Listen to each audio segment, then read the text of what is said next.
History is replete with intense rivalries that have spanned whole generations. Yankees versus Red Sox, Manchester United versus Liverpool, the over versus under on how to set up your toilet paper, and whether or not pineapple belongs on pizza. However, never has there been a more hotly debated topic during the holiday season than this. Is Die Hard a Christmas movie? Well, I'm sorry to disappoint you, Bruce Willis. Die Hard is not a Christmas movie. But I'm here to say that yes, Die Hard is, in fact, a Christmas movie.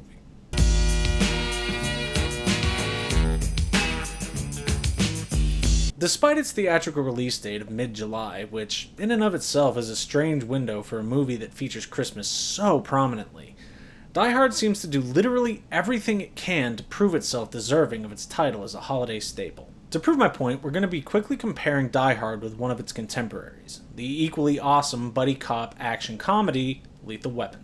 Now, I'm not here to debate the merits of which one is better than the other, something which would probably require its own video. I'm simply pointing out that Lethal Weapon takes place in the similar time frame of the holidays, and that despite this, it is in no way regarded as a Christmas movie. To begin with, we have to start with the strongest argument available, that being that while the time frame may be similar, you could move the plot of Lethal Weapon to any other week of the year and it would still be roughly the same movie. The plot of Die Hard is inextricably linked with the fact that it is Christmas Eve. It's why the building's empty, it's why the party's going on, and that's why John McClane is even in Los Angeles in the first place, to be with his family for the holidays. Now, am I saying that a Christmas movie has to so prominently feature the day in question? No.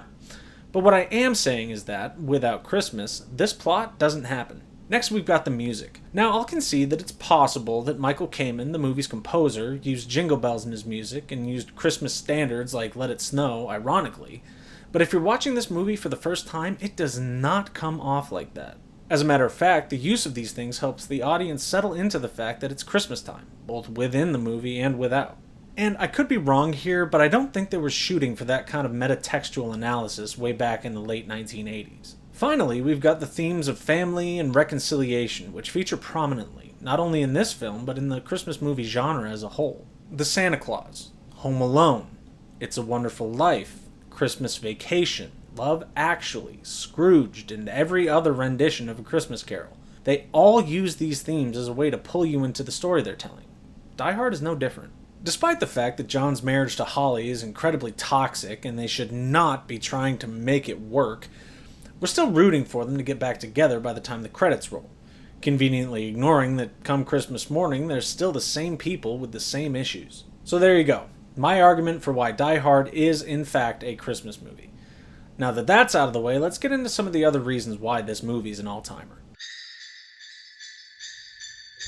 One of the primary things that makes this movie so timeless is the way in which it approaches its villains, specifically Hans Gruber. With very little comparative screen time, we learn more about Hans than the entire runtime of some character-driven films I've seen. To show you what I mean, I've got a couple of clips for you. At first glance, these may seem like just one of his little speeches or some offhanded remark he makes, but they go further in explaining who he is than a full-page character guide ever could. First up, we've got his speech to the Nakatomi employees after his team has taken over the building. To start, we've got the obvious subtext here, which is that they are well prepared for anything that the hostages might try.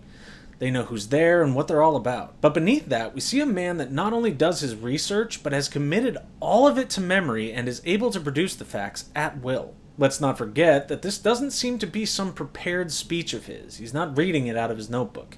He's casually strolling among the hostages looking for his target. Then, immediately afterward, we get this comment. Nice suit. John Phillips, London. I have two myself. On its face, it's a little joke. Ha ha, we shop at the same stores. But what it really means is that Hans is a man of sophistication. At least he considers himself to be. He's able to recognize the tailoring of a custom suit on site. He owns two of them already, and he's able to speak knowledgeably about them in conversation. This allows us to infer that he's already got money. He's reasonably well connected. As a general rule, you can't just be a walk-in at shops like that. And this is probably not the first time he's done something like this, given how casually he talks about these things during such high-stress situations. In about 5 minutes, we learn everything we need to know about him, and I absolutely love it. A quick side note before we move on, How good must Harry Ellis, douchebag though he may be, have been at his job? He is caught stone cold by the president of the corporation ripping a line off of someone else's desk, and he isn't fired on the spot. What kind of money do you have to be pulling in to get away with something like that? And on top of that, he has the balls to clap his boss on the shoulder and call him Jojo. That's just wild to me, man. Anyway, back to our regularly scheduled programming. If you don't know, Chekhov's gun is a narrative principle popularized by Russian playwright Anton Chekhov. Basically, it states that every element in your story must have a purpose. Don't put something in just to put it in.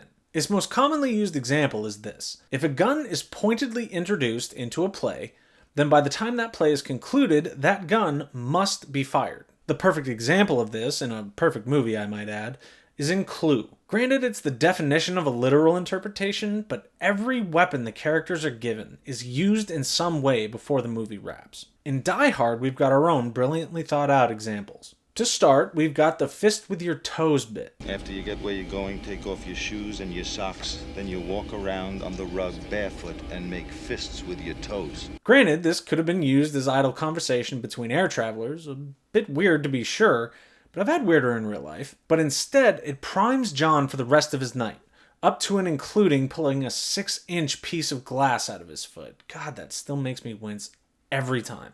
We've also got Holly's Rolex. First mentioned as a direct link between Holly and her job, a job which we've already learned has basically destroyed the McClanes' marriage.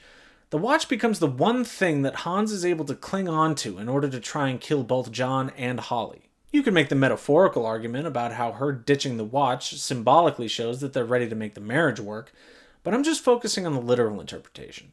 It's not just like the watch that Hans wears or John wears or whatever. It wasn't a costuming decision. It was a very deliberate plot decision that paid off in the end. Finally, and most triumphantly, we've got Sergeant Al Powell drawing his weapon to take down Carl. I figure you've got the point by now, but I feel like it bears mentioning given how perfect of an example this is. Al tells John a quick story about how he accidentally shot a kid while on patrol, and how he was never able to pull his revolver again afterward. Then, just when all is thought well, Beast Mode Carl shows up in a last-ditch effort to try and kill John.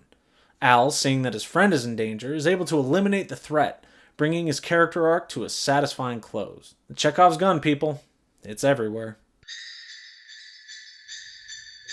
To bring it back to my original point, yes, Die Hard is a Christmas movie. It always has been, and it always will be. Honestly, it's a family tradition in the Sobel household that it's the first Christmas movie we watch every year. I'm not really sure how that happened, but there you go. On top of that, it's really just a damn good movie. It apparently brought the concept of the action blockbuster back from the brink, and it launched Bruce Willis into movie star status, which he then held for the next 30 years. So, in the end, why argue about it? Just sit down and watch the damn thing. Anyway, that's all I've got for you this time, so if you could do me a favor and hit the like and subscribe buttons, I'd really appreciate it. Every little bit really helps me out. Also, go ahead and take a look at the other videos on my channel, or hit up my website to see my blog and maybe check out my books on Amazon. Thanks very much for watching, and I'll see you in the next one.